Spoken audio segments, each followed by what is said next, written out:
j'ai pas envie d'être adulte, mais j'ai quand même un petit truc de faire quelque chose. T'as 80% d'angoisse, t'as 20% d'excitation et des fois ça s'inverse.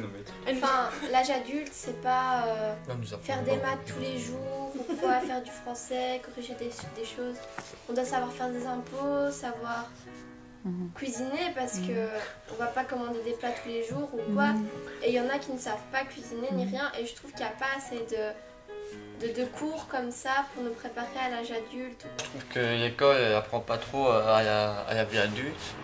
Ben, elle apprend plutôt à la vie dans l'intellectuel, donc 1 plus 1 égale 2, ou 3 ça dépend de sa vision. Comment la racine carrée et tout, c'est intellectuel pour du travail, mais les choses vraiment utiles dans la vie, on ne nous apprend pas. Par exemple, pour les hommes, quelque chose d'utile à apprendre, ce serait d'ouvrir une bouteille de vin. C'est important, ça. Imaginons, avant, je crois qu'il y avait ça, mais par exemple, il y a menuiserie, on pourrait apprendre ça, les métiers. On reste assis sur une chaise, on écoute le cours, et puis après, on va réviser si on a un examen à passer. Et c'est tout le temps comme ça. On t'apprend quelque chose, t'écoutes, tu fais les exercices, tu travailles, tu bosses, tu fais tes interros, toujours comme ça.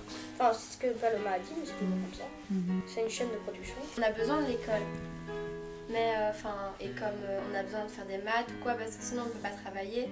Mais aussi, on rencontre des personnes qu'on n'oubliera peut-être pas, et qui va nous... on va faire peut-être des bêtises, mais on va apprendre. On va peut-être faire des belles amitiés, on va peut-être faire des mauvaises rencontres, mais c'est ce qui va nous faire avancer dans la vie aussi. Si on regarde bien, l'école, ça a une architecture de prison et de... non mais sérieusement, et d'usine. Par exemple, la cour intérieure. Non mais c'est vrai, je vous jure. L'école, je me sens pas comme un centre pénitentiaire, mais plutôt comme à l'armée. Ah oui. En rang, en avant, en marche, silence dans les rangs. Obéir quoi, respecter. Ça peut déranger parce que on a vraiment l'impression d'être là que pour servir on sait pas qui. Donc on fait des travaux, on remplit, on sait pas pourquoi on fait ça, mais on fait parce qu'on nous ordonne. Moi j'aimerais bien en activité complémentaire être prof de français plus tard, mais alors, en Espagne, donc c'est différent, c'est plutôt prof de langue, mais du coup je ferais autrement que mes profs, donc je rendrais l'école plus agréable que ce que font nos profs. Il y a des fois ça peut nous aider à pas rencontrer des gens parce que c'est pas voilà, mais garder contact, mais parfois ça nous aide pas vraiment dans le sens où moi j'ai une amie, elle souffre un petit peu à cause des réseaux sociaux parce que elle avait mis une photo d'elle, une belle photo, mais elle a eu je crois 3 j'aime sur sa photo et donc elle était triste parce qu'elle se dit il y a personne qui m'aime, il y a personne qui me trouve belle et tout ça. Ils ne connaissent pas la personne ou alors c'est que des fois les personnes acceptent des gens inconnus. On répète souvent qu'il faut que la personne qui se fait harceler doit au moins parler à ses parents. Il y a des trucs comme ça, genre une cigarette électronique, mais c'est la chicha. Et alors là, tout le monde les regarde du genre, ah putain, c'est ceux qui fument, moi je m'approche plus d'eux, ils sont nuls.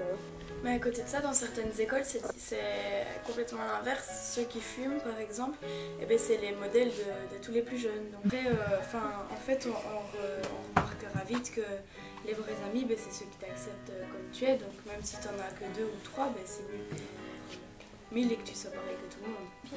Moi, mes parents m'ont toujours dit, c'est pas grave si t'as peu d'amis, il faut juste que tu trouves les bons. Franchement, je trouve qu'on doit rester comme on est. On est cool tant qu'on est comme on est. Parce que nos amis, c'est ça, ils vont nous accepter comme on est. Moi, par exemple, dans la famille, un truc super important, c'est la communication. Donc, pas spécialement si on est dans le besoin ou si on est entre guillemets à l'aise. Mais c'est vraiment, si les parents ne savent pas communiquer avec leurs enfants, peut-être que les enfants, ils savent se cacher, ils savent dire à l'école, ça a été. Et en fait, ils sont super tristes. Je trouve que c'est super ce qu'ils ont dit, mais beaucoup d'enfants, ils aimeraient bien ressembler beaucoup aux autres. Ils vont tout faire pour ressembler aux autres personnes et pour pouvoir rentrer dans le moule. Et souvent, c'est ce que tu dis, ce que tu penses qui va y avoir un impact sur ce que tu vas faire. En disant, ouais, mais toi tu sais pas faire des guitares, toi tu sais pas faire de l'art, toi tu sais pas faire un métier de cuisine. Et à propos des critiques qui sont ainsi, nous on essaye de passer au travers. Oui, quand on a des critiques, on peut se rabaisser, on se dit c'est vrai que je suis un incapable et tout.